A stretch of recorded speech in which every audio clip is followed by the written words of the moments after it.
latar belakang, spondilitis tuberkulosis adalah penyakit infeksi yang disebabkan oleh bakteri Mycobacterium tuberculosis yang mengenai tulang belakang. Secara global, diperkirakan 20-33% orang di dunia telah terinfeksi Mycobacterium tuberculosis, di mana 1-2% diantaranya adalah spondilitis TB. Penyakit ini masih belum banyak dikenal oleh masyarakat, padahal penyakit ini dapat menyebabkan komplikasi yang cukup serius apabila terlambat didiagnosis atau mendapat penanganan yang kurang tepat. Spondilitis TB adalah penyakit radang granulomatosa yang terletak pada daerah tulang belakang yang memiliki sifat kronis disebabkan oleh bakteri Mycobacterium tuberculosis.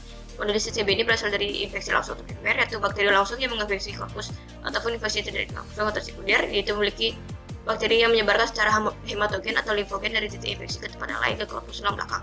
Kebanyakan kasus spondilitis TB ini termasuk infeksi sekunder dari paru-paru, namun beberapa kasus menyebabkan spondilitis ini merupakan infeksi primer. Untuk epidemiologinya, Indonesia merupakan kontributor penderita mempunyai riwayat penyakit tuberkulosis nomor 5 di dunia, sekitar 583.000 kasus per setiap tahunnya, dan usia prioritas 15-54 tahun. Nah, belum ada data akurat di Indonesia, namun diperkirakan kasus spondilitis TB ini menyumbang 25-50% dari seluruh kasus tuberkulosis lengkap. Berdasarkan dari data Rumah Sakit Dr. Sumo menunjukkan bahwa spondilitis TB menunjukkan angka tertinggi pada populasi penerima TB ekstra paru, yakni sekitar 75% dari populasi. Spondilitis TB merupakan penyakit infeksi dari Mycobacterium tuberculosis yang menyerang daerah tulang belakang. Bakteri ini merupakan ordo dari Actinomycetales dan famili Mycobacteriaceae. Basil dari Mycobacterium tuberculosis berbentuk batang lengkung dengan ukuran sekitar 2-4 mikrometer. Bakteri ini merupakan bakteri dengan gram positif dan tahan terhadap zat asam karena bakteri ini memiliki dinding sel tebal yang terdiri dari lapisan lemak, yaitu asam lemak mikola, dan lapisan lilin. Selain itu, bakteri ini bersifat polimorfik dan tidak membentuk spora. Bakteri ini cenderung tetap tidak aktif untuk waktu yang lama dan berkembang biak setiap 15 hingga 20 jam. Dalam kondisi aerobik bila memungkinkan. Infeksi pada tulang belakang biasanya merupakan infeksi sekunder dan disebabkan oleh diseminasi hematogen basil dari titik primer infeksi. Selanjutnya adalah faktor resiko spondilitis TB. Spondilitis TB adalah penyakit yang dapat menyerang manusia, baik dari usia muda sampai usia lanjut. Pada penelitian yang dilakukan oleh Ismiarto DKK dan Alfi DKK, lebih banyak ditemukannya pasien spondilitis TB laki-laki daripada perempuan. Adapun faktor risiko dari spondilitis TB ini antara lain, orang yang terpapar TB secara berkepanjangan, pernah kontak dengan pasien TB, seseorang dengan defisiensi imun, pasien HIV, adanya riwayat penyalahgunaan obat, malnutrisi, dialisis peritoneal kronis, alkoholisme, dan diabetes mellitus. Kemiskinan, tingkat pendidikan, serta keadaan sosial ekonomi yang rendah telah dilaporkan juga sebagai faktor risiko dari spondilitis TB ini. Hal ini mungkin disebabkan oleh faktor risiko seperti kekurangan nutrisi, kepadatan penduduk, kebersihan lingkungan yang buruk, dan pengetahuan akan kesehatan yang rendah. Baik, berikut adalah patogenesis dari spondilitis tuberkulosis. Spondilitis tuberkulosis biasanya mengenai lebih dari satu vertebrata, dimulai dari bagian sentral, bagian depan, atau bagian daerah epifisial corpus vertebrata. Pertama akan terjadi hiperemi dan eksudasi, kemudian berlanjut terjadi osteoporosis dan perlunakan korpus, dan terakhir akan terjadi kerusakan pada korteks epifisis, diskus intervertebralis, dan kemudian berlanjut ke korpus yang berada di sekitarnya. Spondilitis tuberkulosis memiliki 3 rute penyebaran, yaitu yang pertama, rute utama menyebar melalui arteri ke perifer sampai berakhir di arteri corpus vertebra. Rute kedua menyebar melalui plexus Batson yang terbentuk dari anyaman vena, epidural, dan peridural. Rute ketiga menyebar melalui percontinuitatum yang berasal dari abses paravertebral, yang kemudian berlanjut ke ligamentum longitudinal anterior dan posterior dan berakhir ke korpus vertebrata yang berdekatan. Sekian dari patogenesis, terima kasih. Diagnosis spondilitis TB. Diagnosisnya kurang lebih sama dengan TB secara umum, dapat lesu, kurang nafsu makan, berat badan turun, dengan malam harinya tubuh naik. Untuk kriteria diagnosisnya, pada pasien spondilitis TB adalah adanya beberapa gejala utama yang dialami pasien, seperti nyeri pada bagian punggung, badan lesu, dan mati rasa.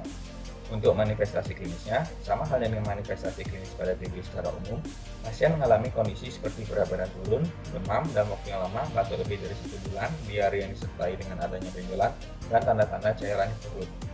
Untuk pemeriksaan penunjangnya dapat dilakukan dengan beberapa cara, yaitu yang pertama pemeriksaan radiologi yang meliputi X-ray, CT scan, MRI, dan lain-lain. Yang kedua mikrobiologi yang meliputi kultur. Yang ketiga histopatologi untuk menilai reaksi jaringan terhadap suatu proses patologi. Yang keempat laboratorium yang meliputi tuberculin skin test, blood count, dan LC. Dan yang terakhir pemeriksaan biomolekuler. Selanjutnya ada diagnosis banding. Spondilitis TB akan memiliki gambaran yang mirip dengan beberapa penyakit lain kalau kita lihat berdasarkan imaging ataupun berdasarkan gejala klinis. Kalau kita lihat berdasarkan imaging, maka spondilitis pyogenik, spondilitis brucella, ataupun tumor metastasis vertebral ini akan memiliki gambaran imaging yang mirip dengan spondilitis TB. Kemudian kalau kita lihat berdasarkan gejala klinis, maka ada infeksi bakteri atipikal seperti brucella, kemudian ada jamur seperti infeksi Streptococcus pneumoniae, kemudian ada spirochaeta seperti Treponema pallidum, kemudian ada beberapa penyakit Crohn seperti Crohn disease ataupun sarkoidosis. Ini akan memiliki gejala klinis yang nampaknya sama dengan spondilitis TB. Selanjutnya, penata laksanaan spondilitis tuberkulosis. Tujuannya adalah untuk mengeradikasi kuman tuberkulosis, memperbaiki kifosis, serta mencegah dan mengobati defisit neurologis. Teknik penanganan spondilitis TB ada dua, yaitu non-bedah dan juga bedah. Penanganan non-bedah yang pertama adalah terapi medikamentosa yang menggunakan obat antituberkulosis atau OAT. Pengobatan obat berganda penting untuk menyerang basil TB dalam berbagai tahap dan bentuk, serta mengurangi resistensi obat. American Thoracic Society merekomendasikan 9 bulan terapi dengan obat pertama yang sama dikonsumsi untuk 2 bulan pertama, serta 7 bulan terapi isoniazid dan rifampicin pada fase lanjutan. Canadian Thoracic Society merekomendasikan 9-12 bulan terapi. The British Thoracic Society merekomendasikan 6 bulan terapi dengan isoniazid dan rifampicin, diberikan 2 bulan pertama dengan pyrazinamide dan ethambutol atau streptomycin. WHO merekomendasikan 6 bulan terapi multidrug antituberkuler, termasuk 2 bulan terapi dengan 4 atau 5 obat meliputi isoniazid, rifampicin, ethambutol, pyrazinamide, dan atau streptomycin yang merupakan fase awal. Disertai 4 bulan fase terapi lanjutan dengan resimen 2 obat termasuk isoniazid dan rifampicin.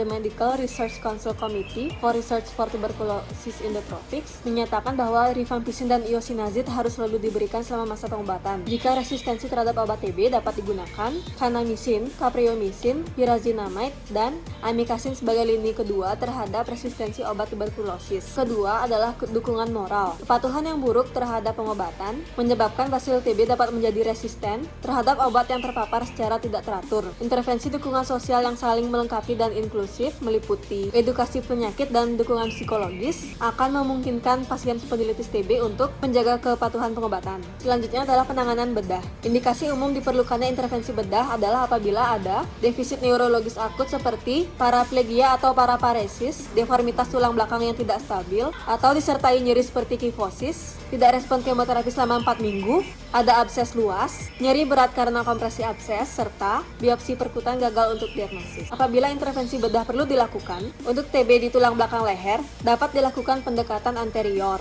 Untuk tulang belakang toraks, dapat dilakukan dekompresi anterior dan anterolateral dengan pendekatan torakoabdominal. Sedangkan untuk posterior, ada costotransversektomi dan laminektomi. Selanjutnya yaitu pembahasan komplikasi dari spondilitis TB, di mana komplikasi dari spondilitis TB yang pertama yaitu defisit neurologis. Defisit neurologis ini merupakan komplikasi yang paling buruk dari spondilitis TB. Defisit neurologis ini disebabkan oleh udem medula spinalis, myelomalacia atau keterlibatan langsung meninges dan medula spinalis oleh infeksi dan inflamasi tuberkuler, trombosis infektif atau endartertitis pada pembuluh spinal. Selain itu, komplikasi dari spondilitis TB adalah adanya deformitas dari tulang belakang yaitu kifosis yang disebabkan oleh vertebrae anterior yang mengalami kolaps dan masalah menelan dan suara serak yang disebabkan oleh abses retropharynx. Selanjutnya akan dilanjutkan oleh rekan saya. Dengan spondilitis TB di mana secara umumnya kita berikan imunisasi BCG pada usia 0 hingga 2 bulan, mencuci tangan setelah dan bersin, menutup mulut saat batuk dan bersin, kita membuang dahak dengan steril, pemeriksaan sedini mungkin, dan menjaga kebersihan lingkungan rumah. Pada anak yang pernah menderita TB atau pernah kontak dengan penderita TB, kita berikan dosis INH 10 mg per kilogram per badan, maksimal 300 mg per hari. Kita berikan dosis tersebut 1 kali sehari, di mana kita berikan sebelum makan atau setelah makan 2 jam setelah makan. Kita berikan PPINH selama 6 bulan, bila positif diganti dengan OAT.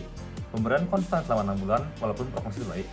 Dosis sesuai berat badan, di mana jika berat badan anak tersebut naik, maka dosis juga naik.